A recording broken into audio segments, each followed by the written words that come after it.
Thank you, Marty. Join me in the pledge.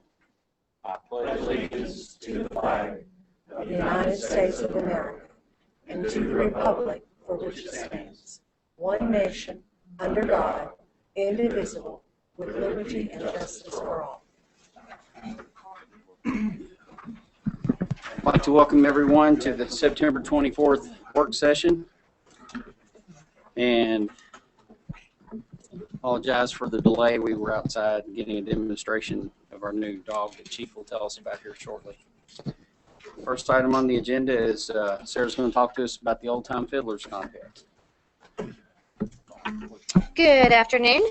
We're really excited to announce, and this is the first announcement that we're making publicly, that we're going to be adding an event to next year's calendar. So June 2013 is going to be the Old Time Fiddlers contest. So we wanted to bring that to you all and let you all know about the event that we've been talking about with the event organizers for several months now, and to see if you had any questions. But we're just really excited about the unique event. And we also have Mr. Steve Hall and Brent Miller here if you want to come on up.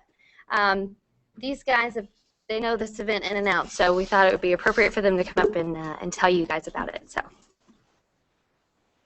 I guess I get to kick it off. Well, certainly happy to stand here and get to tell you all about our event.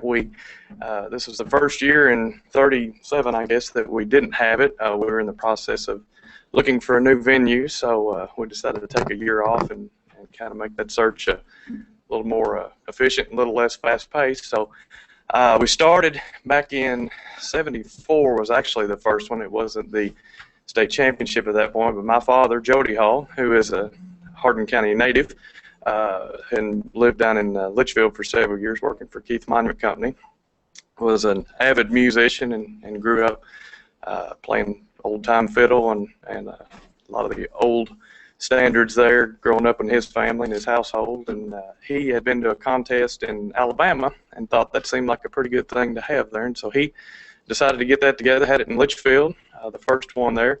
The next year it became the official Kentucky State Championship, and in all instrument categories. We moved to Rough River at that point. It's been there ever since. Dad partnered with a friend of his named Leo Mudd. Some of you may remember Leo. He was a state trooper. Leo passed away just a couple of years ago here, but my dad passed away in December of '94. And before that, they had partnered together, and Leo was a publicist of sorts and a great politicker, and so he was out beating the bushes and getting support and finding people to partner with to put the event on. And Dad was all about the preservation of old-time string music, and that was his real passion. That's what he grew up learning, and that's what he saw being a dying art form, he was afraid. So that was his impetus in starting it, in doing so, they were able to carry it on for a number of years. Somewhere around '91, best we can recall, Dad was getting older. He was born in 1929, so he was getting up in years to be putting on this event every year, and started looking around for a sucker that would fall into it, and looked across at this fellow that came over to the monument office there to pick with him every now and then, and thought he looks like a good one. So Mr. Brent Miller then agreed to kind of take over the reins as coordinator, and he's been doing it then for the last 20 years, or gosh, longer than that, 20 plus. So he actually has done it longer than my dad did, but Brent's been coordinated since then, and we've been at Rough River, and just ran into some issues with lodging, and it just seems like it's harder and harder to hold an event, and the farther away you are from people and roads and motels, the harder it is to do. So we've been just kind of trying to find a venue that was better suited to make us more accessible to a larger group of people, and that's how we wound up in this. Brent, if you want to come follow up at it. Jody was about my age when I took it over, so it tells you how old the dog he was. So, our contest consists of 15 or 18 categories, and in each category, harmonica, fiddle, banjo, etc. They are the state champion in everything except dulcimer, and that was taken to Louisville. So we missed out on that one, but it is a good event. It's a family event. Lots of good music, and it's really heartwarming when they come to play music. You'll get the old ones in their 80s, and then there'll be the peewees down here. You may have 35 of them, and you hear the same song over and over. But we're teaching those youngsters to come through. And just to give you a few names, Allison Krause has been to our contest when she was 12 and 13 years old, 10. Danny Roberts with the Grascals, a Grayson County native. He was all every year during his upbringing. Jimmy Mattingly with Garth Brooks was a Grayson Countyan, all right there in the contest. And so we see some of, even as long as I've been doing it, seeing some of the younger ones that are now going on and really doing well in music. And they don't always stay with old time, but that's where their roots are. So we are very excited to come. We look forward to working with Sarah. And this was a refreshing break. And we got new ideas, and we're ready to go forward with a great contest. And we appreciate the opportunity to come here. Thank you. Do the council have any questions or comments for Brent or Steve? We're really excited to have you. Yeah. Good. You might have mentioned where are we going to hold it at? Raymond Lake. At the bandstand. And it's going to be June 7th and 8th. So the event's going to kick off Friday on the 7th at 7 o'clock. And we'll wrap up that evening with a concert. And then it'll start Saturday morning at 10. And then it'll wrap up that evening with a concert as well. So just music for 2 days straight. So. Brent, Steve, we appreciate you all working with Sarah and us, and we're excited about bringing it to E-Town. And we've had some successful concerts with classic rock, and that's been a big draw, but I'm excited about having a diversity of music that we're going to bring now with the Old Time Fiddlers Contest, which you're bringing. I think it's going to be a great event and be well received. And we forgot to do what Sarah did ask us to do. Uh-oh. But we do get contestants from Indiana, Illinois, Tennessee, West Virginia, Alabama, Georgia. Occasionally, we had one or two from Mississippi. Oh, And occasionally Canada. Canada, once in a while. And one year, there was a person just traveling through from the United Kingdom, came by and played in our contest. Wow. So it gets out. We get a lot of publications that ask for advertisements, and we advertise with all of them that we can. So it's a pretty good draw from a lot of states. How many years did you all held it at Rough River? I mean, I've heard about it, but 30, 37, 35, something like that. Did you bring your fiddle or guitar to give us a little demonstration or anything? We neither one play the fiddle. Not really. They're at time. My son does, but I don't. But you play guitar. And Steve plays guitar and bass. Guitar, yeah. So we play music. We just Yeah. don't play fiddle. So thank you again. Thank you all. Look forward to working with you. Okay, Sarah, you're still up. Concert this Friday. Our what we're calling summer concert kind of turned into a fall, but it is. We're going to have 3 tribute bands. We're going to start off with Queen at 7 o'clock, Aerosmith, and then AC/DC that evening. Tickets are still on sale this week. We're going to be selling them at the gate as well. They're $10 general admission, 15 day of, $20 VIP, and $30 day of. So you can get tickets Pritchard here, Commonwealth Broadcasting, or John O's BP. So hope to see you all out there. Do I have any questions? Thank you. Thank you. Chief, and talk about the drug dog, Nico. They'll let me say it. That's a clue to come up here, isn't it? Oh, Can you hear what it loves more than anything that's in his bottle? Yeah, I just want to thank you again for the support you've been giving the agency in acquiring the dog. It's some of those things don't move as quickly as we like, but when they finally kind of get off and going, they turn out to be a fantastic addition. I think this is going to be just that. The report I got back from the contacts I made throughout the training process were exceptionally good. What I'm getting is that the team, that being Chris Plant and Nico, every step of the process of pass things with flying colors 100% every time. We get great comments about the dog, which we already knew, but they say Chris has just really jumped into this thing with both feet and is just taken off with it and is doing a fabulous job. So we think it's going to be a great team. It's going to produce very well for the city. We have gotten a tremendous amount of support through the community. We were able to get a couple of grants, Walmart and Target. We're able to funnel some money in our direction. We've got veterinary, the services that are being donated. We were able to get lumber to build runs, or just a number of things, and we're going to make sure everyone that donated support that gets their due recognition for that as well. So, but just wanted to say thank you very much. And if you have any questions, please let us know. We'll be putting the dog in full service here very shortly. Chief, if Nico happened, we stop a semi and that semi is loaded with marijuana, and Nico finds that, and then marijuana is worth $200,000. Does the city get money? I mean, any money? I'm just curious of that $200,000 estimated worth.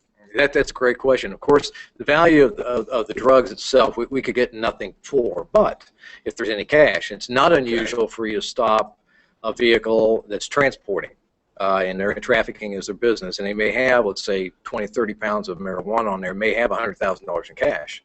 Well, then we can generally get that money through seizure, and if we are the only agency, it all depends. The percentage is dependent upon how many agencies are involved in the process. And if say it's just EPD, and we did that, we would get 80% of that money through forfeiture. Yes, sir. The rest to go from me. The rest of it goes to actually the county attorney's office. 20%, I think, goes there. Give it to Nico. Yeah, $80,000 can buy a lot of dog food. Yeah. Just curious, if you pull the vehicle over, there's no drugs or anything in there, but there is a bunch of money, and they pick up the odor on the money. You can seize it. Yes. Yes, sir. Absolutely. Even if there's no product in the vehicle.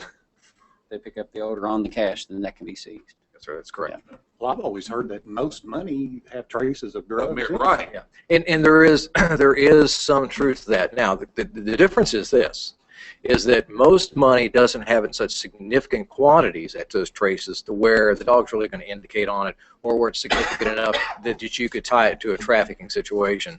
When the dog gets on it, it pretty much is a good indicator that money has been in close proximity fairly recently. So and there's a lot of, apparently, I think, case law supporting that. So that's the difference. But I think you're right. Probably at some point in time may have common contact. Yeah, and there's probably some trace to it, but not significant enough to get that indication. Well, Chief, I want to commend you for a job well done. You've Yeah. been on the job less than a year, I think, and you've already started several new programs with being able to take prescription drugs down there and dispose of those, and now we've got a drug dog here with the police department, and I just wanted to tell you thanks for all the good work that you're doing. Like I said, I'm real impressed with all these new ideas and things like that, so good job. Well, thank you very much. I will have to say that the tremendous amount of the credit comes from the mayor and from you as council members, because without your vision and without your support, these things would never happen. And I'll also give a lot of credit to the officers in the agency.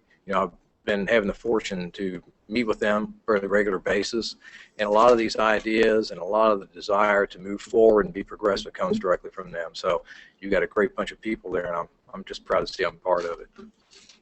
I think it was great too, Chief, with Officer Bland, but also to see his wife involved and seeing the connection that Yes. they have with the dog Yes. as well. So I think that's a good thing to see. It's a winning combination. Yes, sir. Thank you, Chief. Thank you. Scott? talk about the North Miles Water line relocation. We are finishing up our last relocation on Miles Street tomorrow. We need to shut down water for 23 houses about 9:30. We've already hung a letter up on everybody's door, just letting you all know. 9:30 tonight. Tomorrow morning, 9:30. Should be out for about an hour, hour and a half. That's all I got. Scott, you said citywide? No. 23 houses on North Miles Street. Okay, I missed that part. That's okay. Well, unless we get another one for number 7 here, and it goes. I will let the expert talk about that. Thank you, Scott. I've seen old Don over there many late nights when I've been working. Okay, Don.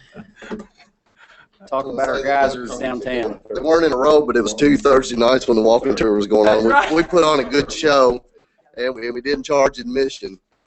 I'm going to start out a little bit and kind of give you a background on how we got to where we are today as far as the water main distribution system downtown. But about a month and a half ago, 2 months, we started on the downtown revitalization program. And if you look at it, it's a streetscape.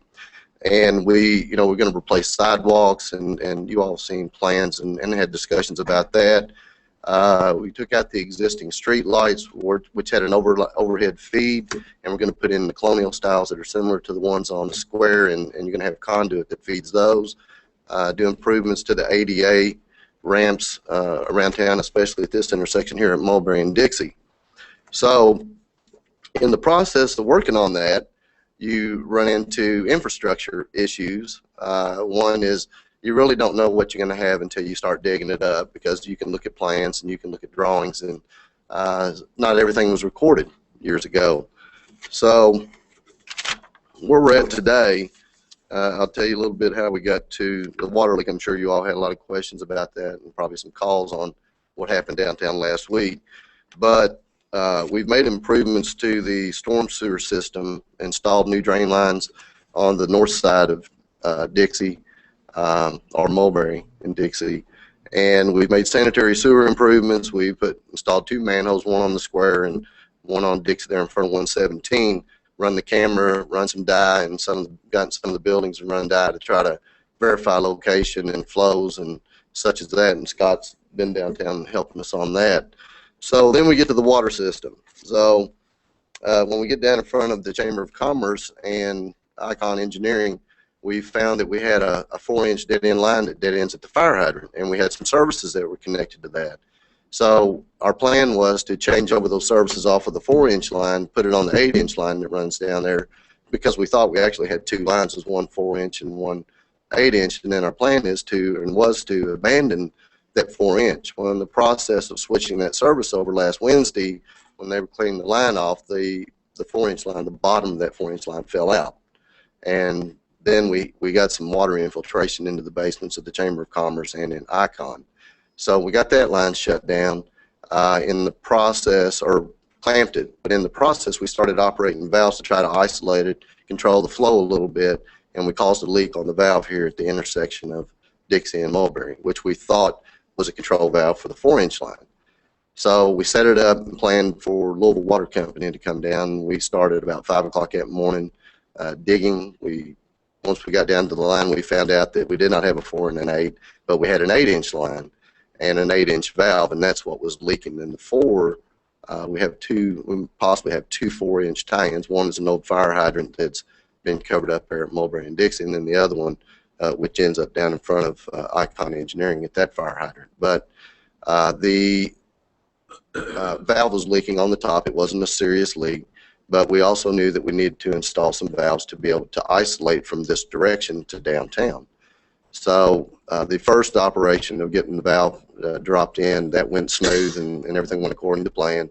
The second valve, they were about to finish it up, and we thought we had a crack in the line, but it ended up being a blown out gasket on that valve, so it was right towards the end of it. So then we went into emergency mode and started finding valves and shutting them down.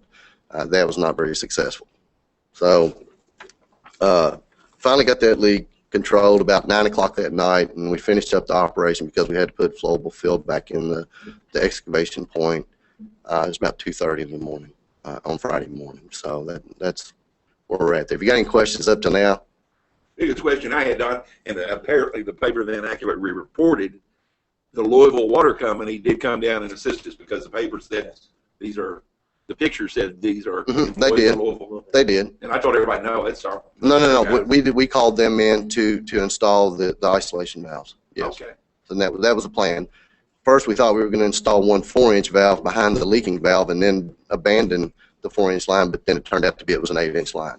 They were going to be called in anyway, you say? Yes, they were being called in anyway. And The equipment to install the valves under pressure. But we Correct. talked about buying that equipment before, I think. Yeah. Correct. The one thing to note, what we did find when we had that excavation was that we found a stamp on the side of the pipe and it said 1895. Wow.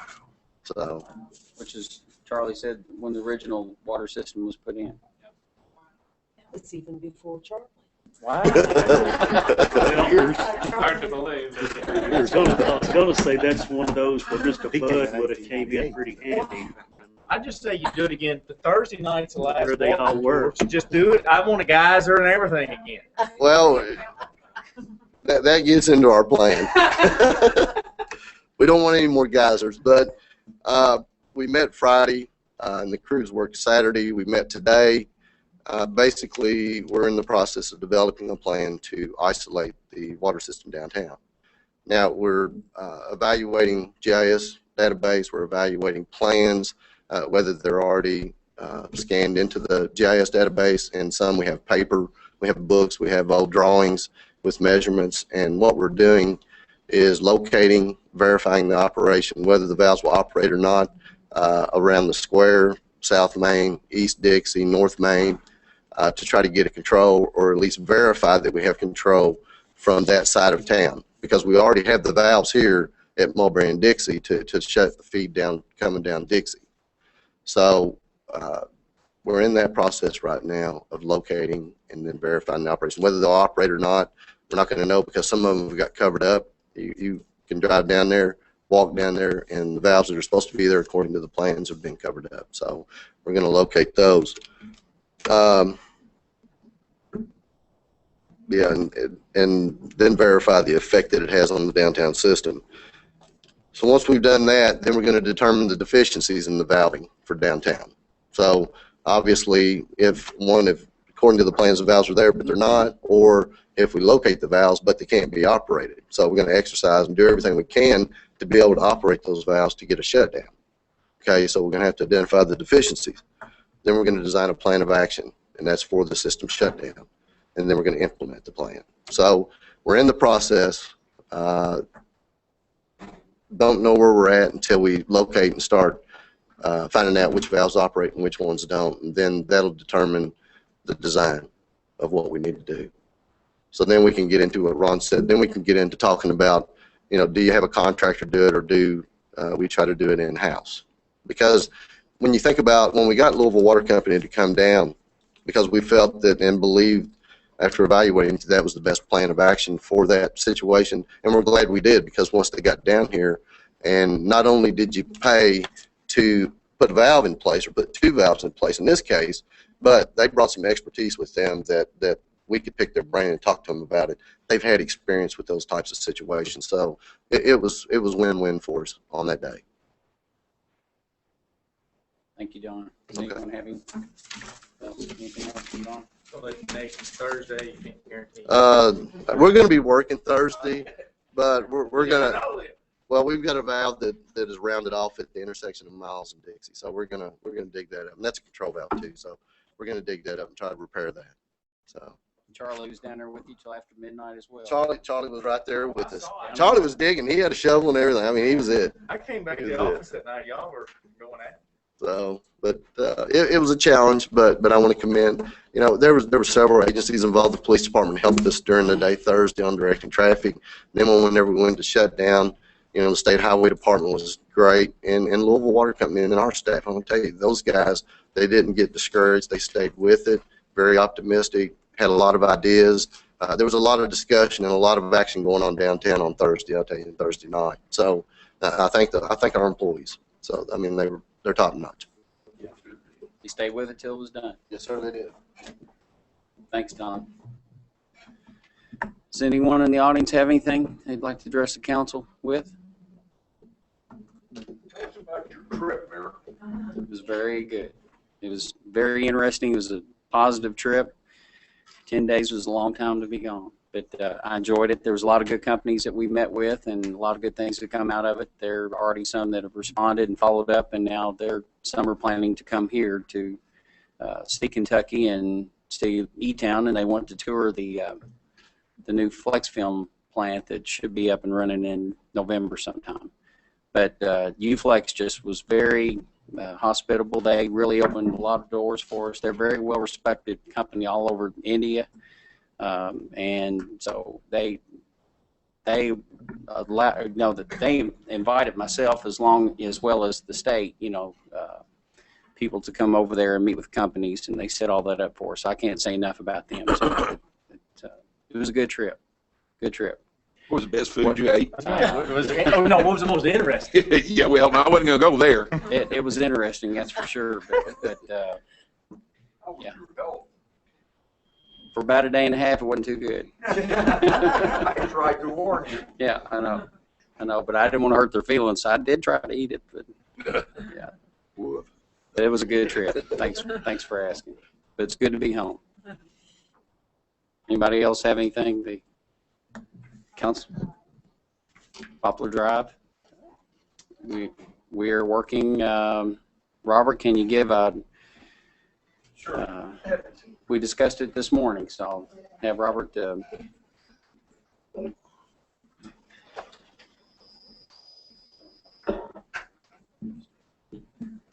Yeah, essentially the design of that segment of Poplar Drive is pretty much done. We've got to move forward and acquire some easements and see how we can fit the planned improvements, on the ground over there. But it's mainly going to be driven by easement acquisition from now on. We do have a completed plan, and the plan looks good. So I feel confident that once it's built, that we'll have a much more substantial stormwater system there in the area. It'll be significantly different than what it is today. So I feel there'll be a lot of satisfaction with the final product. But it is about getting easements together right now. That project's really going to be worked in tandem with the Henry Street project, which is in a similar situation. We're through with the bottom third of the project, and we'll be moving forward with easement acquisition at that location. So we'll fast track that and see if we can give Ms. Long an answer. Well, more than an answer, a project in front of her house. So we look forward to that. But we do have to acquire some easements between now and then. And Robert, not only we have to, we have aggressively started acquiring those. Sure, absolutely. Yeah. Some of which we can't vote, but there are a few already in hand, and we're appreciative of the council's action to get that done. And but there are some down in the lower sections of it that we need to work through, and some of them are going to be challenging, but it's part of what we do. So we'll be doing just that. What's the time bracket, Robert? Time bracket, you're talking about the hardest part of some projects. Sometimes the engineering is sometimes easy compared to easement acquisition. You all know and have set in on discussions of how we, can possibly acquire, a property. Sometimes it's as simple as showing the property owner what we have in mind and, making some offer of compensation for the easement, a standard offer of compensation. Other times it takes, full action by this council to condemn and acquire in that fashion. So it depends on which end of the spectrum we are, But we're very close to the final design. Yes, I'd say the final design is, all we have in the final design is to segment the project into doable portions and to find that point where we stop, section 1 and start up section 2. It's just drawing a line on the paper and saying, So there's a goal line to track the goal, and yeah. nobody's holding you anything, but the goal is to maybe get the acquisitions done in a 3-month period of time. Then you can start. Yeah, we could have drawings and have that dialogue going with the property owners in 3 months. Now, to have easements in hand in 3 months, I think would be, that would be great. If everything went well, I think you could. You could do that, Marty, as long as all the property owners are in agreement. Yeah. Easements that you need to acquire, and some could tie that up longer. But Right. the next step, I believe, is to finalize the final plan, and then the next after that is to go to the property owners that we've identified and acquire the easements that we need. And to, we're always already do the working on project. easement drawings to do just that, Mayor, to the property owners. I hope that was responsive, Ms. Long, I hope. Well, I remember the upper part, I remember Brian Hill. And what they did above us is going to help us.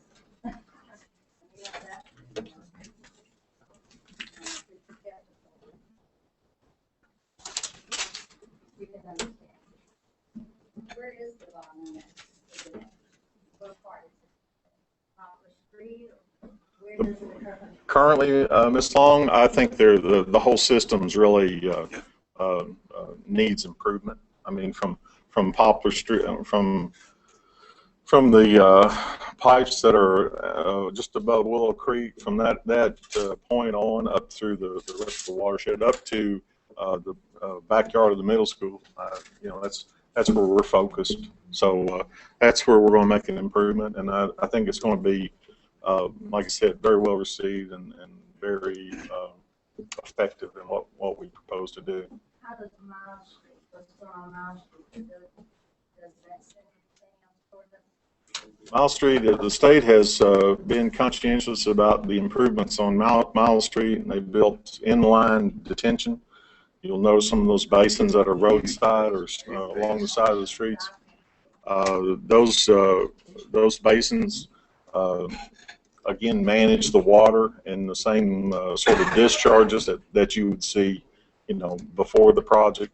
It's that pre-post concept. Storage, and then they let it out in a longer period so that you don't see any incremental spikes in discharge. Robert, So you touched on it, but there are some other improvements we're looking at doing above you, behind the school as well. Right. No, that's true. That's true. Some additional improvements. Yes. Yes. Well, I mean, we're talking about, hopefully we're going to look at detaining more water before it gets to you is what I'm talking about. So, yeah. It's going to tie into those projects that were done in the past, but as long downstream, we're going to make sure that the capacity's there to handle everything that's coming by your house. It has a free outlet downstream. It's going to be a robust facility.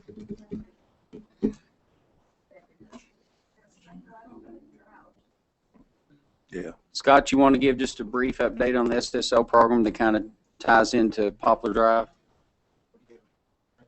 Thank you, Robert. Yes, sir, I can. All of them, all 8 projects are under design right now. There are 3 or 4 that are going to be finished early just because they're not because of importance, just because of a little ease of design. And those are going to be mostly in the Haycraft area is where those are. Like I said, it's not because we feel that those are more important. We just feel those are just a little easier to design. We don't have to buy easements and things like that. So those projects are going to be ready probably in the next 2 months to go. Village, Poplar, Harvard, Hawkins are the 4 that we're going to have to get easements for all 4 of those projects. So they're going to take a little bit longer. They're being designed. They're going to be designed that same time period. It's just easement acquisition is going to take us a little bit longer on that. Poplar Drive itself, what we're looking at is, in coordination with the stormwater project, is 2 new sewer lines, 1 on each side of the culvert that Robert is getting designed, and then we're going to install pumps, 2 pumps that will handle additional water on top of what we have our typical flow, which is every day sewer flow, and then we're going to have 2 pumps that are there for when we get heavy rains and the sewer system starts backing up, because we're not fixing basements, so we're still going to have water coming into basements going into the sewer system, which we're going to have to look at. But so when that sewer line starts filling up, we're going to have those 2 pumps that will then pump that water all the way past the bypass to our main line that's on the other side of the bypass from this entire system. So that's Poplar. Village Drive, we're looking at a brand new line, much larger line. Right now we're looking at an 8-inch, 10-inch line that's installed right now. We're going to be installing a 15 that will slowly get smaller as we go up, but go from St. John's Road to Pear Orchard Road, that entire system. Village and all of those is the Village Drive project. So that'll be all brand new lines we install through there. Hawkins Drive, we're going to increase the lift station size and pump that water. Right now it pumps to East Poplar is where it pumps. It will now pump to Bush Lane. We're going to install a new line across the bypasses up to Bush Lane. So that's, in a nutshell, that's all of them. Pierce is getting a new line. Harvard Drive is getting a new line to help sanitary sewer over there. So a lot going on with that. Lots of projects. Thank you, Scott. Yes, sir. Okay. Do you want to have anything else? Council? Last night of the walking tour Thursday. It is the last night? Last night. I know next week our meetings during the fall break of the school system, and in the past we've canceled meetings before. Are we having a meeting next week, or? We had planned on it's an official council meeting, but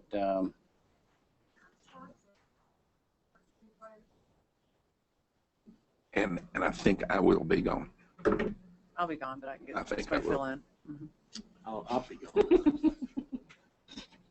okay. Charlie, well, let's see. We have Kenny. Ron, is the rest of the council going to be here next week, next Monday? You're gone. Yeah, I'll be here. Larry, you going to be here next Monday?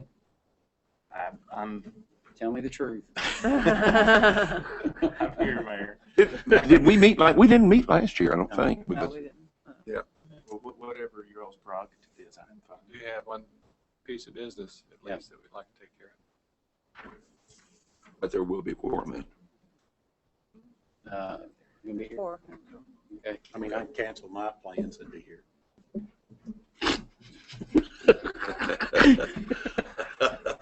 I think it's a meeting we need to have. We have a quorum. Yeah. I was going to up then. I was going to be in Hodgenville. So we'll plan on having a meeting next Monday. Some action we need to take. Yeah. Council have anything else? If not, we're adjourned. Thank you. Yeah, I was going to go to Upton. Sorry. No. I just didn't know. Yeah. We had something we have to. You were going to go to Orange Beach and chase the high school girl? Yeah. On the other side. No, I'm not going to do painting up here. And I see you got your, when I saw that, I said,